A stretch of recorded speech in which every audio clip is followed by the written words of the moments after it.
Hi everyone, welcome back to another gameplay of Infinitode 2.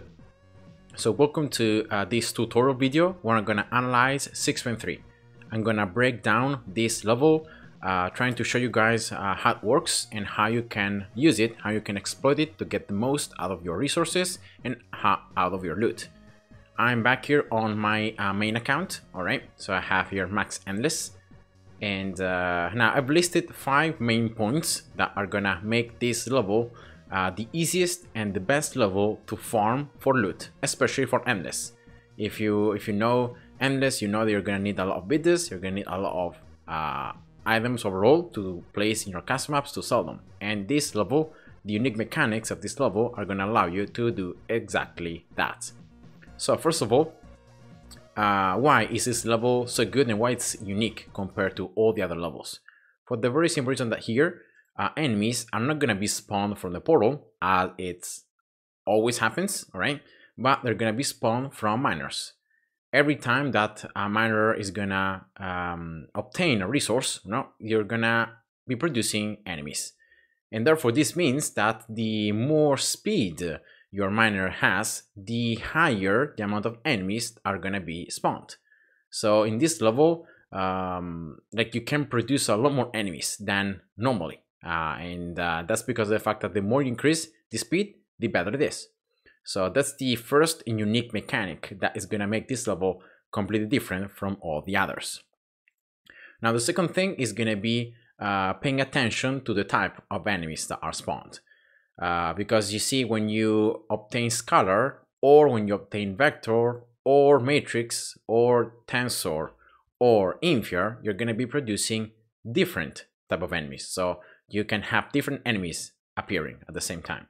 So for that reason, I'm going to just place here some towers just to be able to handle these enemies, and we're going to just analyze which are the enemies that can be produced. So first of all, you can see that scalar. You can have you can produce here regulars, all right? See that as soon as I upgraded the speed, you can see there are a lot more enemies. Then you can produce toxics, right? See them right there. And then lastly, you can produce armored, all right? So those 3 type of enemies are the ones that you're gonna be spawning every time that you get a scalar. Of course, the higher the speed, the higher the amount of each enemy they're gonna be producing.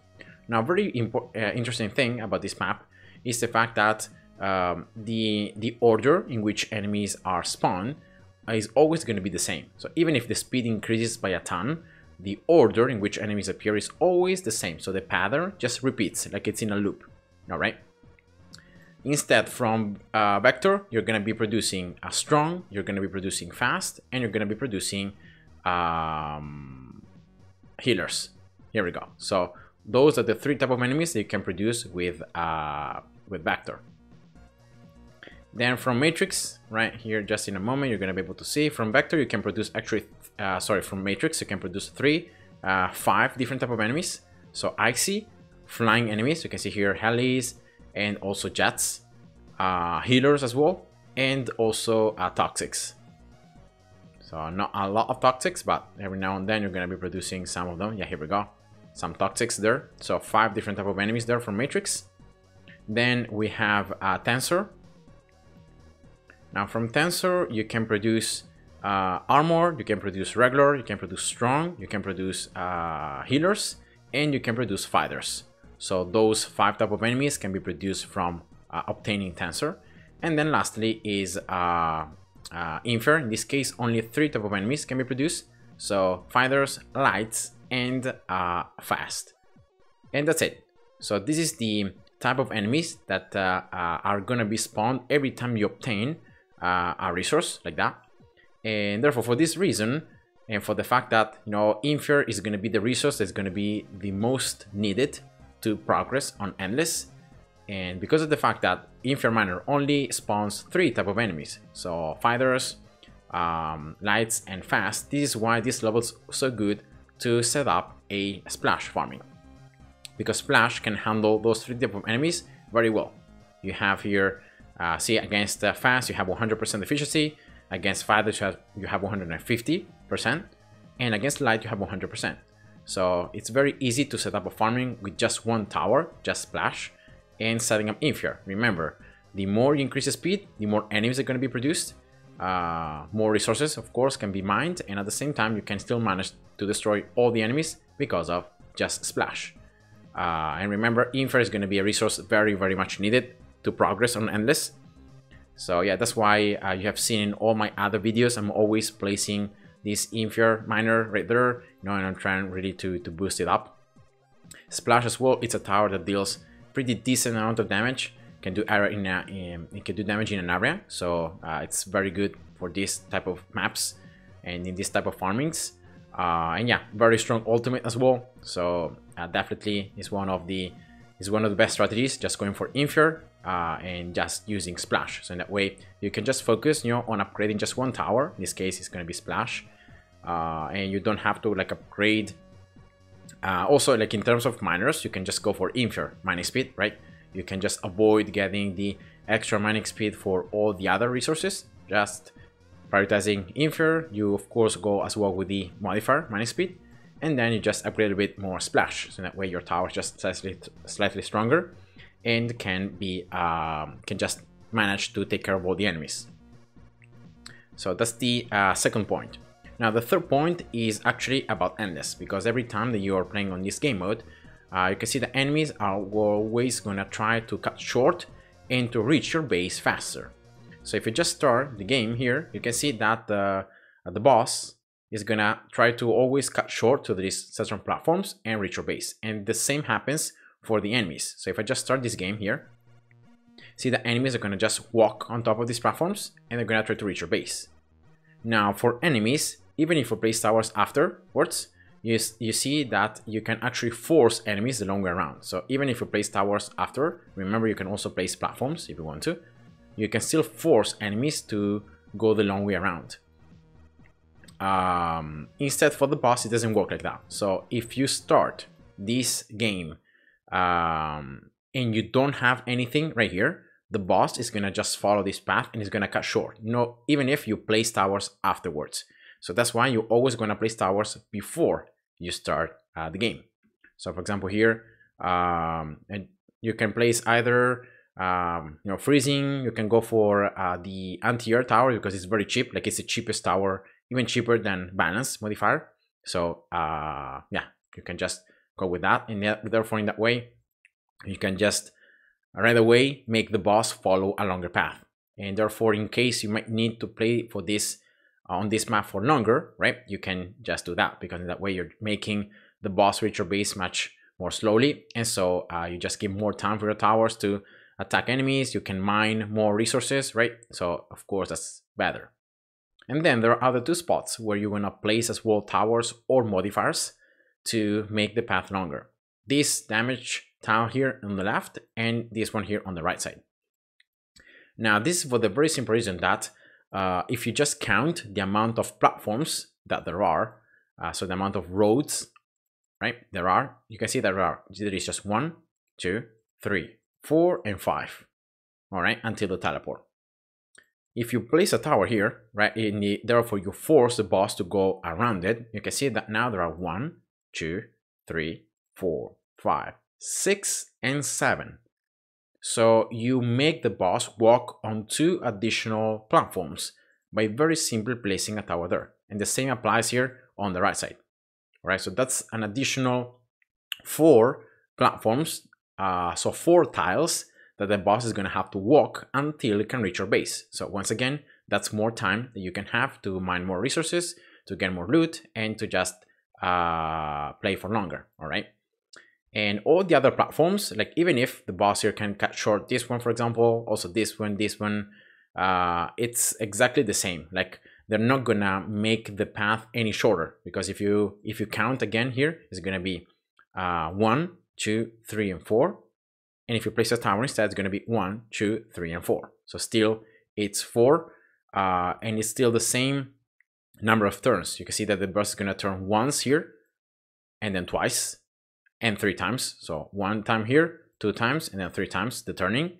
If you have a tower here, it's going to be the same. 1 time turning here, 1 time turning, and another time. So that's 3 times total. So by placing towers there, you're not giving you any additional time. It's just well, if you're gonna have an offensive tower that you don't want the boss to disable it, of course you want to place it before the game begins. And yeah, so that's just the only thing, all right, about endless, and especially when the enemies can cut short platforms. So remember, the most important ones are these two here in the center, and these ones right there on when there is the damage tile. And yeah, that's it. All right. Now related to this one, it's the actual looting. All right. So this level is passed on endless to loot because of a very easy because of the mechanics, as I said before, because of the fact that you can just wait, right, by not having any miner. See that you're not producing any enemies, right? So you can stack loot, right? You should be, depending on your loot frequency level, you should be earning a certain amount of loot when you're destroying enemies. But because you're spawning no enemies, right, you have you're just stacking the loot. So the possible total amount of items that you could get are being stacked and they're being stored, all right? And therefore, when afterwards, so after a certain period of time, depending on the loot frequency that you have, when then you place your miner, right, then you get all the loot that you were able to stack, you get it all at once. So you get a ton of loot super quickly. And remember as well that the longer the longer you play on a level, the more rare loot becomes. So that's another thing that you can use it to your advantage, because by just waiting here, you're not just stacking the loot, but you're also making it more rare. So that's why it's so valuable. And you have seen that the best strategy here for early, mid, and late endless is always to wait at the beginning. You don't place miners right away, you just wait. And that's why it becomes so important having on research more coins at the start, and especially coins generation per minute. And that is this research right here. I'm gonna just show you this one right there. That's why it becomes so important, because this means that the higher this level is, the more coins you can gain, even if you're not really destroying any enemies. Because remember that when you kill enemies, you get the coins by destroying them. But because in this case you are just waiting, right? You are the amount of coins you can generate passively, it becomes super important. So that's why yeah, this method is just the best one. And of course, you also have a core here that you can use, that you can increase even further the amount of coins you can generate. And on this core as well, there are some other very important upgrades. For example, minus installation time. See that if I just pause the game here and I place an Infier, see that it takes 40 seconds for this Infier to be set up and to start like spawning enemies, because of the it's gonna start mining, right? Instead, if you go for this one, you can reduce that waiting time of 25 seconds. And therefore, you can just now wait only 15 seconds and you're gonna be mining and spawning enemies right away. So that's, of course, an advantage. And on top of that, this right path is gonna allow you to then get more score for mining, but especially get more percentage mining speed. Again, remember, the higher the speed, the more enemies you produce, more coins you get, more upgrades you can get, and especially more loot and more resources. So that's why this right path here is the most important one. Then you have some utility ones, like for example here, experience multiplier or enemy speed reduction, score also for kill enemies in case you might want some more green papers by increasing your score. And then down here you have damage percentage or flat coins.